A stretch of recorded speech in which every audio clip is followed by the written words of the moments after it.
I'd like to introduce our speaker for today.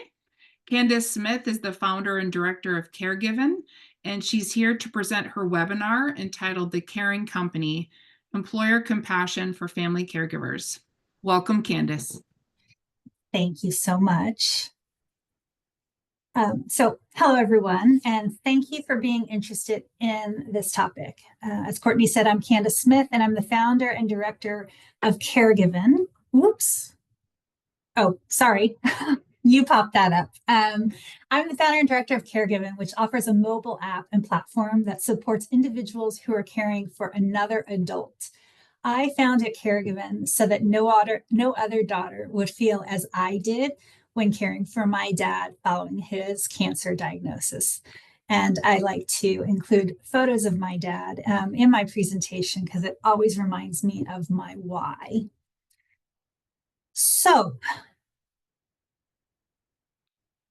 Okay. Today's presentation was designed to speak primarily to employers and employee benefit brokers, as well as HR managers, about the importance of offering family care benefits that support their employees and stakeholders. Employee benefits are often the most direct path to connect individuals with trusted, vetted resources when that individual needs it most. And this often occurs during critical life events like the birth of a child or the physical decline or illness of a spouse or parent. 82% of US employers say that family care benefits improve productivity, and about 50% have been prioritizing adding an elder or senior care product to their employee benefits this year. But what are these benefits, and why are they getting so much attention? Today, I hope to give context to the family and caregiver support benefit category, provide you with some key data points and anticipated outcomes that an organization can expect when implementing a product like this. And lastly, offering steps to take to determine if and what type of product will best meet the needs of those you wish to support. But first, some context. So, this is a rhetorical question, obviously, but I like to begin by asking broad questions like, hey, how many of you are parents?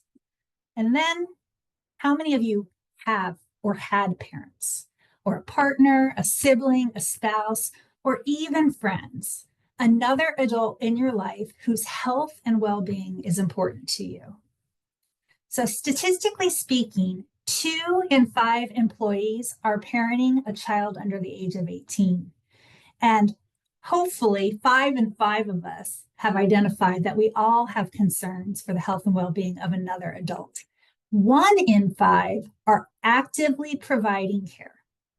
By this, I mean they are offering some form of physical, logistical, environmental, social, emotional, or financial support to another adult. If so, they are giving care and generally referred to as the term caregiver. So SHRM reports that 86% of all family care benefits are being directed at supporting the 40% of employees who are caring for minor children.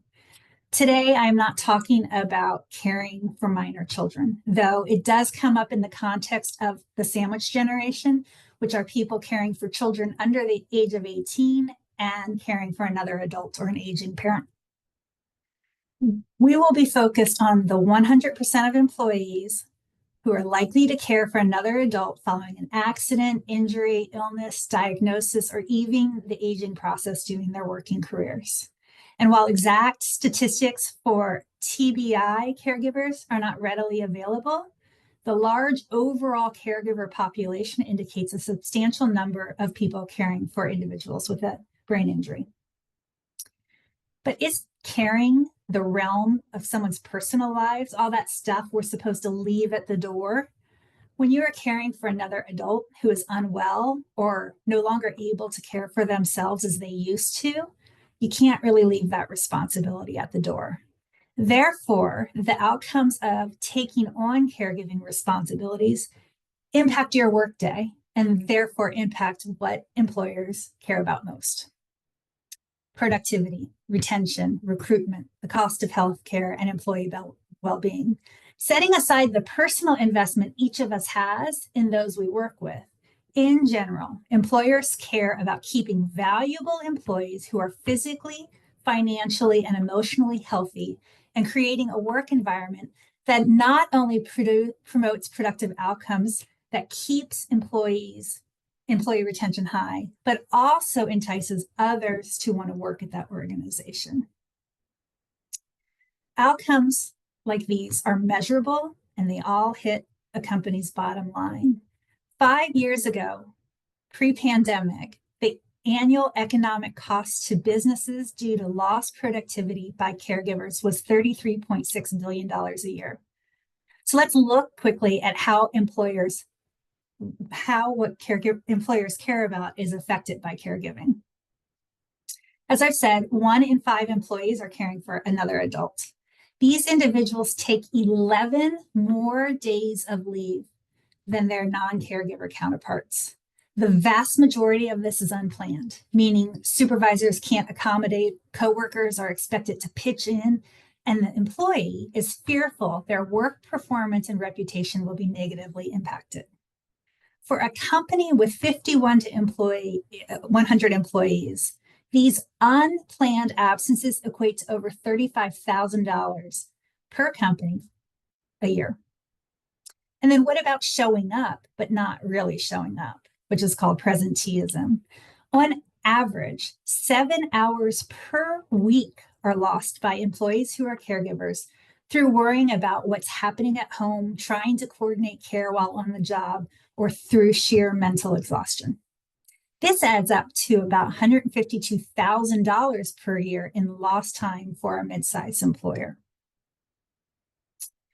When the absences and presenteeism becomes personally unmanageable, 20% of these individuals ultimately will leave their positions. It's what I did.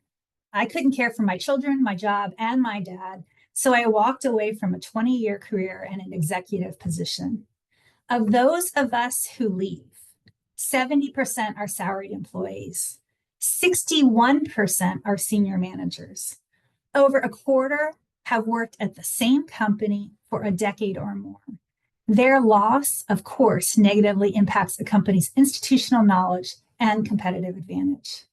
And as 75% of caregiving is performed by women, they are 3 times more likely to quit than their male counterparts, which not only affects diversity and equity, but partially answers the question as to why there are so few women in the C-suite.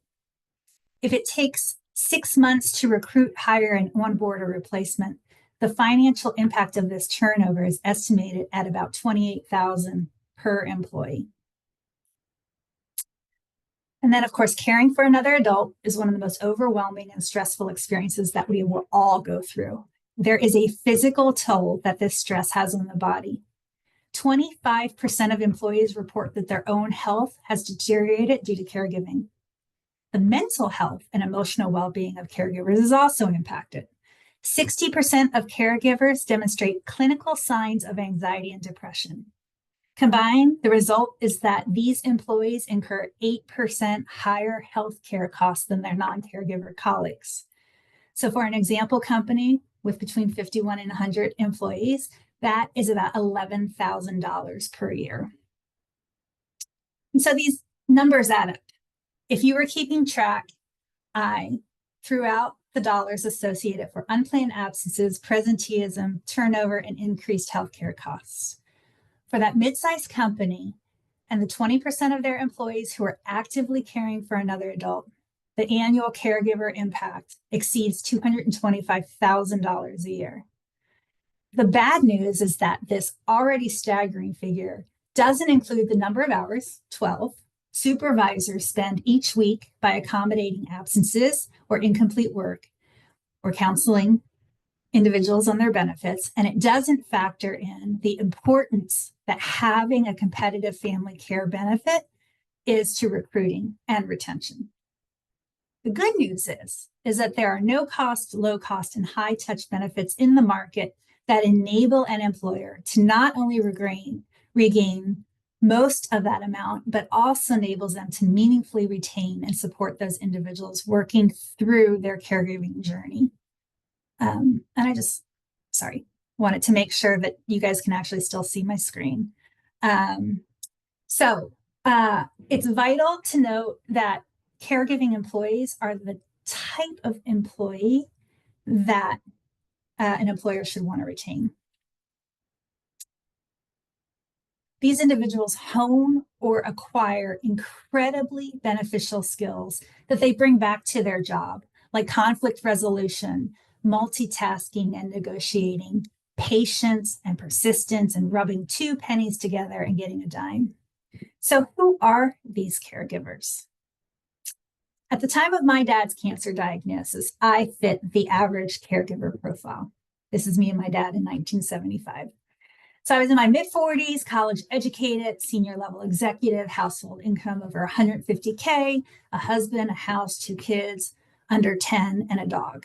Then my world changed overnight. At the time we were living overseas, my husband working in France. I packed up the kids, the dog, and our life and moved us back to Oregon to be near my dad. And my husband actually commuted for 5 years. Other than that, we had an optimal end of life experience with my dad. We had time, and my dad's illness never affected his independence or decision making ability. We had resources. My dad had every estate plan and type of insurance. Money wasn't an issue, which meant we had the help we needed.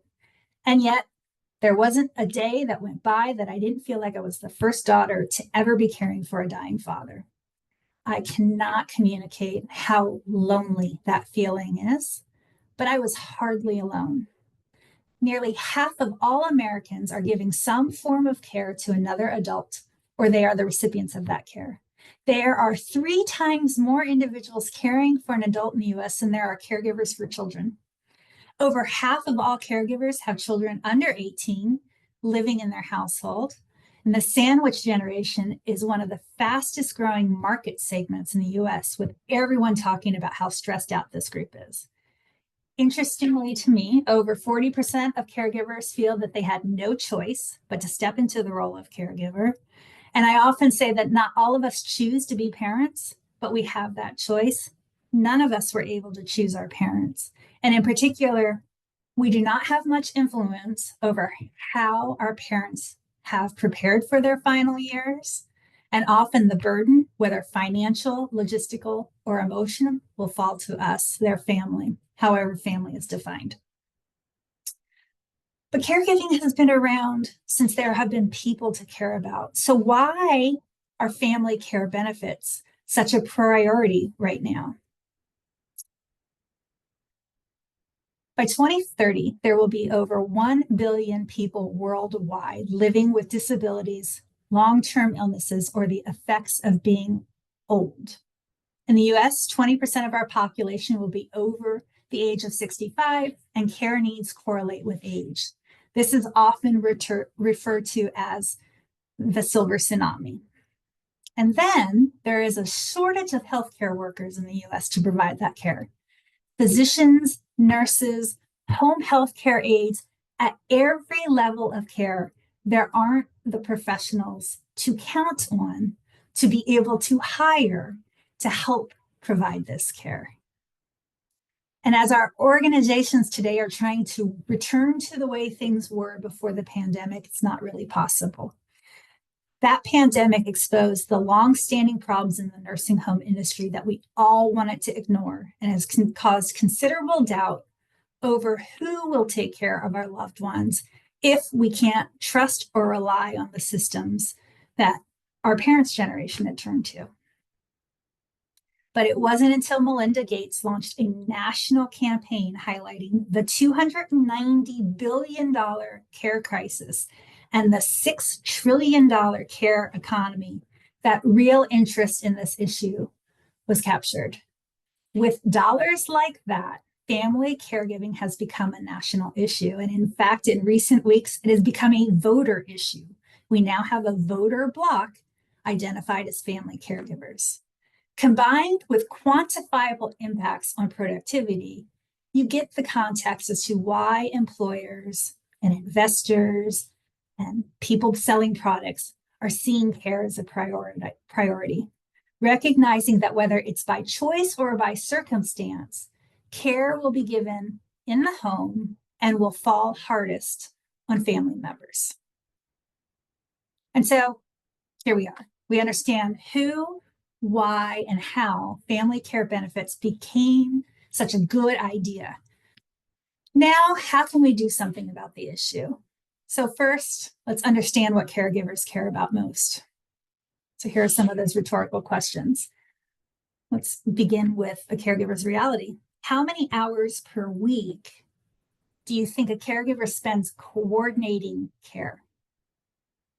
On average, caregivers spend over 21 hours a week or 85 hours per month coordinating care. For caregivers, coordinating care, the management and communication of it, not the doing of it, is the most time-consuming aspect of their role as a caregiver. It's what worries them most. And any way that a benefit can help them do this more efficiently will have a significant impact on the stress and overwhelm of their caregiving experience. Caregivers then spend over 4.5 days of cumulative time performing these tasks. And on average, caring for another adult lasts over 4 years. And since we're talking about averages, and I think the majority of this group is female, the average woman can expect to be the primary caregiver for 3 other adults during her professional lifetime. That's 13 years of taking care of others. Even that sounds exhausting to me. So caregiving takes a lot of time. What about money? What percentage of an annual income do you think caregivers spend on caregiving? It's 26%.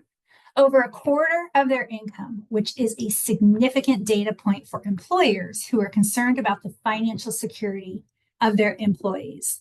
In fact, while many of us make the assumption that paying for care will primarily fall to the individuals receiving that care, even in situations like mine, where my dad had planned and had savings, I still spent my own money to make his care better, more frictionless, or easier on me. The average out-of-pocket spend for a caregiver to another adult is over $7,000 a year. As a result, 28% of all caregivers stop saving for their own retirement. 24% take on more debt to provide the quality of care they want for their care recipient. And over 5 million caregivers report being unable to cover their own basic needs, food, shelter, clothing, while ensuring their care recipient is taken care of. Statistically speaking, a woman who takes a leave of absence from her career to provide care for an aging parent is 80% more likely to live in poverty in her own old age. And then, of course, who here has heard of family responsibilities discrimination? This is when an employee is fired for voluntarily abandoning her job to take her mother to a medical appointment, or when an employee receives a low performance review that results in his termination due to a workforce reduction because he was taking intermittent leave to care for his parents. Caregiving is full of horror stories. The fear of poor performance, of being passed over for a promotion or losing your job because of the impact that caring for a spouse or parent is having on your performance, it is very real. And while most managers think they give their employees the space to communicate about such issues, not all employees agree. There are good solutions that help employees understand their protections under FMLA, FRD, and that can help create an open dialogue with their employers to abate this worst case scenario thinking. But first, we must identify who amongst our team is also caring for another adult. Most unpaid caregivers don't identify with the term caregiver. I didn't. Only about 12% of employers track caregiving status of their employees, and it relies on self-identification. Most women fear workplace retaliation if they self-identify. I was actually offended when my dad's hospice nurse gave me the title of a caregiver because I was just his daughter, after all. And while I may not have wanted that moniker, Had I known the resources and benefits available to me across many different industries, I probably would have considered myself as such, and my experience would have been dramatically different. Which is why it's most important to understand that caregivers do look for support. They just aren't waving their hands saying, help, I'm a caregiver and I don't know what to do. But they do ask questions all the same. They reach out to their financial advisors with questions that begin, can we afford? Can I tap into? They might turn to a trust and estate attorney. How do we update dad's will? What is guardianship? How do I declare my parent as a dependent? They might turn to their faith, community, and advocacy organizations like this one, searching for answers like, who do you recommend? Or what should I do? And at work, they ask their HR and benefits managers, what kind of leave do I take following my husband's stroke? Or their supervisor, I need to take a few days off to help my mom. Will that be a problem? Did you know that school teachers and coworkers are typically the first individuals to recognize signs of duress in someone's home, even before friends and family who don't reside with that individual? Recognizing the ask for help is the most critical step in delivering any type of family care benefit. So are you prepared to answer when you hear those questions that aren't really questions about self-identifying that they're a caregiver? The current thinking in delivering a family care benefit is that we first and foremost need to help the caregivers manage their responsibilities, their role as a caregiver, by reducing their stress and overwhelm, imparting knowledge and resources, encouraging caregivers to create a circle of care to get other people involved, that many hands make light work, and to assemble the important documents and directives they'll need as care needs increase. There are many wonderful tools in the marketplace. I'm going to show you in a second a slide. And a lot of these tools often include shared calendars, to-do lists, ways to interact within that care circle privately and securely. As I said, there are amazing companies out there doing some amazing things in the employee benefit space. Across all these companies, the support that the caregivers receive yield consistent results. We see an 80% decrease in unplanned absences. We see presenteeism restored by 75%. Because adult care support products focus on decreasing that stress and overwhelm, users and participants in these programs are likely to remain physically and mentally healthier, saving as much as 5 to 8%. 5 of the 8% increase previously experienced in healthcare savings. And because the employee is better supported and understands their options, they are empowered to make more informed decisions about whether to leave their job.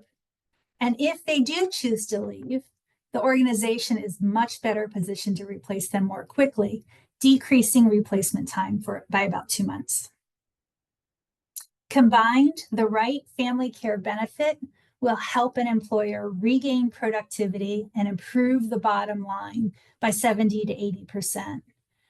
As importantly, it also mitigates the pain points that are acutely felt by caregivers. Better caregivers result in better care journeys for those we care for. In fact, in his groundbreaking book, Being Mortal, Dr. Atal Gawande wrote that individuals with an engaged caregiver and engaged family support had more meaningful discussions around their care and wishes. As a result, those who had had difficult conversations about what they wanted ultimately had less suffering at the end of their life. And the fascinating thing was they lived 25% longer. And so who doesn't want outcomes like that? But the reality is we don't all have the budgets or the bandwidth to bring on another family or another employee benefit. The sad news is that as long as you employ humans, caregiving has and will always have an impact on those employees and on the workplace and the bottom line. The good news is that supporting these employees is not rocket science. Small steps achieve big outcomes. First, see and help these employees feel seen. That alone is a game changer. My desk was 2 desks over from the HR manager. She knew my situation, and never once did she say, "Did you know we have benefits that can help you?" Few business leaders have visibility into their caregiving workers. America's labor data leaves caregivers out entirely. This missing metric slows progress to close equity gaps, costing businesses billions.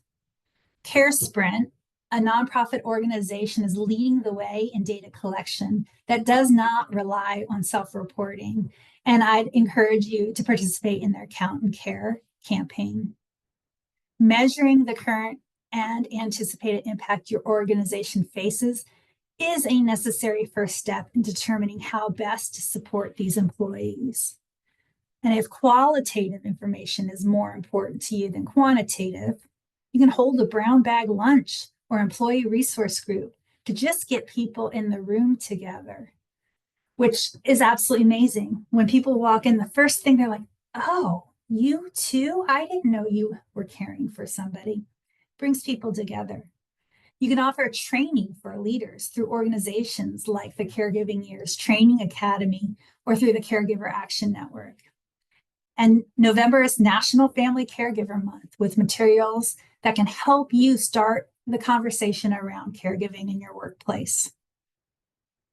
And you absolutely do not need to add another product to your benefits package to provide immediate help to those individuals.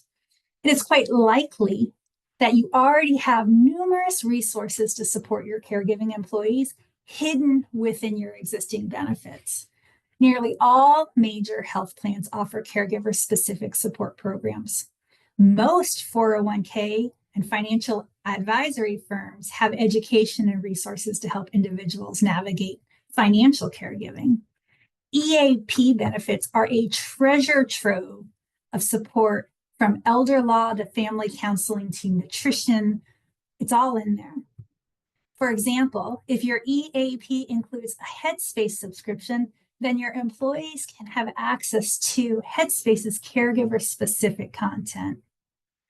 So I bring this up because a lot of people think they have to buy another employee benefit, and it's not necessarily true. You've got to do a little work, but if your EAP has coaching or therapy, then you'd be duplicating that benefit and paying twice for it if you do bring on a product that has concierge care management. But you guys know more than I how hard vendor selection can be and how hard it is to implement and manage new vendors, new benefits. But the right broker and vendor can work with you. And as I've previously shown, there are a number of reputable companies addressing this problem with great information on their websites. As we are riding the wave of more and more individuals recognizing that they are caregivers and understanding there are benefits to support them with this role, I suggest you can crawl, walk, run, offering a benefit. First, validate that there is need with your employees. That brown bag lunch, a survey, even just talking to supervisors about why people are taking the leave that they do. Then commit to 6 months of promoting that benefit, the caregiver support benefits available through the other providers, as I said, through your EAP, through your health plan. I call this caregiver benefits mapping. Pulling together a one-pager that says, if you are a caregiver for another adult, here's how your employee benefits help you. Sharing that collateral, giving it in newsletter updates and in team meetings. In short time, you will start hearing the gratitude from those employees. The anecdotal and productivity data will soon accumulate and will de-risk committing to offering a separate caregiver support benefit. And Courtney was talking about being here for at least 45 minutes, and my presentation is over. I know a lot has been covered today. It's overwhelming. I have shared with Courtney the deck so she can distribute that out. A lot like caregiving, this is an overwhelming decision. So consider me a resource, link in with me, and together we can figure out how to help the caregivers in your community.